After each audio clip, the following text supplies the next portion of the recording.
Hello Pisces, Sun, Moon, Rising, and Venus signs. Kamusta kayo? Sana po nasa mabuti kayong kalagayan. Welcome back po sa Star Tarot. Kung bago kayo rito, welcome din kayo. Thank you sa inyong support. I truly appreciate it. God bless you all. Pisces, tingnan natin. Pauna mensahe ninyo. Release. Ayan, so you are being advised here to let go of the past. Okay? I-let go nyo na yung nakaraan para makapag-move on na kayo sa buhay. Hindi na to ang mag-control, no, sa buhay ninyo ng inyong nakaraan. Kasi the more na you're still hanging on to your past, mahihirapan kayong mag-move forward, mahihirapan kayong mag-move on sa buhay. Kaya, you're being advised here na to let go of the past because it's about time na magsimula na kayo ng bagong buhay. It's about time na para magsimula na kayong mag-grow, mag-thrive, 'di ba? Give yourself an opportunity, no? Para makaalagwa na kayo sa buhay. Kasi parang nasa stagnant energy kayo dahil masyado pa siguro kayong attached doon sa inyong nakaraan. So, it's about time na to move on, no, Pisces. What else? We have Queen of Autumn. Ayan. So, sabi rito, maging practical kayo, no, on how you proceed. The ability to make anything more beautiful is here now, no? Meeting someone who can help your dreams come true. So, mayroon din kayong mga makikilalang mga bagong tao sa ngayon sa buhay ninyo, magiging bagong parte ng inyong life circle at maaaring sila ay makakatulong sa inyo para ma-realize ninyo yung inyong mga pangarap. Maaaring sila yung magiging daan para magkaroon kayo ng pagkakataon para matupad ninyo ang inyong mga pangarap, matupad ninyo mga heart's desires ninyo, no? What else? We have Seven of Autumn. Be patient. Okay? Be patient. Hindi pwedeng nagmamadali. Hindi pwedeng parang nakukulitan na sa atin yung universe. Kasi the more na ganyan ang attitude natin, mas lalong lalayo, mas lalong it will elude you, no? Kung ano man yung hinihingi ninyo or minimithi ninyo, or mas lalong magtatagal, no, ang proseso na pinagdadaanan ninyo. Kaya dapat mag-practice ng patience. Okay? Huwag kayong mag-alala, no? Ialay nyo na lang yan sa universe. Kung sa tingin ninyo, nagawa na ninyong lahat para dyan sa kung ano man ang trabaho na yan, proyekto na yan. Kaya, parang naghihintay na kayo ng resulta, naghihintay na kayo ng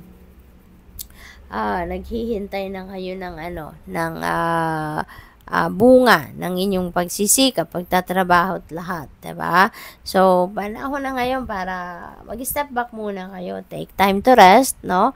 And plan your next steps. Pagplanuhan nyo na anong susunod kapag dumating na yung inyong hinihintay, what is next for you, diba? Yung ganon. What else? We have Two of Autumn. Ayan. So, marami kayong ginagawa, lagi kayong busy, no, Pisces. You are a multitasker, pero wag ninyo din kakalimutan na kailangan pa rin ninyo magpahinga. Kailangan pa rin na nasa balanse lang ang lahat, no? Para lahat ng areas ng buhay ninyo ay nabibigyan ninyo ng oras, panahon, at atensyon. Okay? Kasi ano kayo yung at least, no, siguro nag-i-enjoy naman kayo sa ginagawa ninyo. You are loving what you are doing. Siguro magaling talaga kayo mag-multitask. Kaya parang ini-enjoy ninyo kahit nagbabranch out yung mga ginagawa ninyo. You have Three of Winter. Ayan. So, siguro, no, nalulungkot pa rin kayo. This could be related pa rin doon sa inyong past, no? Baka hanggang ngayon hindi pa kayo nakakapag-move on kasi maaring fresh na fresh pa rin kahit matagal na nangyari ito. Maaring fresh na fresh pa rin ito sa isip ninyo, sa damdamin ninyo. Kaya hindi kayo makaalis-alis, no, sa inyong nakaraan dahil siguro hindi pa nyo ito na-overcome, hindi pa ninyo ito natatanggap, hindi pa ninyo ito wala pang walang acceptance. Kasi kung may acceptance na, you'd be able to move on with your life. Pero the fact na parang lungkot na lungkot pa rin kayo, siguro hindi pa rin talaga kayo totally, hindi pa rin ninyo natatanggap totally kung ano man ang naging sitwasyon ninyo rito. Kaya lungkot na lungkot pa rin, mabigat pa rin ang inyong pakiramdam. We have ego. Ayan. So, meron kayong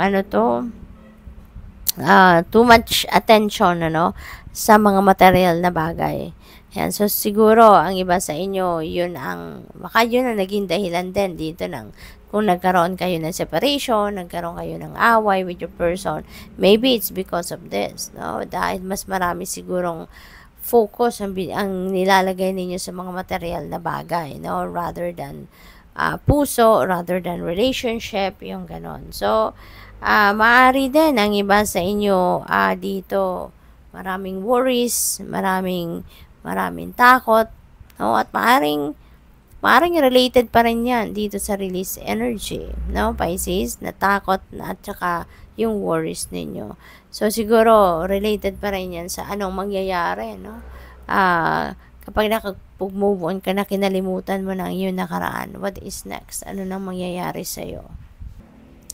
So, what else? We have 3 of autumn na yan. So, meron na tayong dalawang 3, So, this is synchronicity. Dalawang 3 that becomes master number 33, Pisces. So, I suggest, pakitignan po ninyo ang ibig sabihin ng master number 33 for more guidance po. Okay? So, dito naman sa 3 of autumn, mukhang nag-i-enjoy kayo sa inyong ginagawa. No? So, siguro talaga, even if marami kayong trabaho, marami kayong pinagkakabalahan pero nag-i-enjoy kayo, no? So that is good, no? Na-focus siguro kayo sa trabaho, sa inyong career, negosyo, yung ganon. So, you are, so siguro dahil kung trabaho ninyo, this could be your passion, no? This is where your passion is, kaya enjoy kayo, masaya kayo dyan, okay? Maaari din na talagang pinapakita nyo dito yung inyong galing sa inyong trabaho, kaya maaaring dito kayo masaya, no, sa inyong trabaho. Kung malungkot man kayo sa naging sitwasyon ninyo sa relationship, pero sa trabaho masaya kayo. Masaya kayong ginagawa, no, ang inyong profession, masaya kayong ginagawa ang inyong trabaho, no? At saka siguro dahil din compensated kayo, no? Maganda rin siguro ang kita ninyo, maganda yung pasok ng pera, no, sa inyo. Kaya yun din ang isa din sa nagpapa-excite sa inyo. 7 of summer, ayan. So meron ditong mga offers na parating sa inyo or baka nandiyan na, and itong pag-iisipan din ninyo, no? Pagpipilian ninyo, pag-iisipan ninyo kung alin dito yung best para sa iyo. At importanteng mag-consult din kayo sa inyong intuition kung alin ang best dito para sa iyo, ano ang kukunin ninyong tawag dito, choice or options na nandiyan sa inyong harapan, no? So, sa ngayon parang wala na kayong procrastination, wala na kayong pagdadalawang isip, wala na kayong papamamaya-maya na, no? You are really going for it. Kung ano man ang opportunity na nandiyan dyan, mabilis ninyo itong mapagdedesisyonan, no? So, good luck. Thank you for watching. Love and light. Namaste.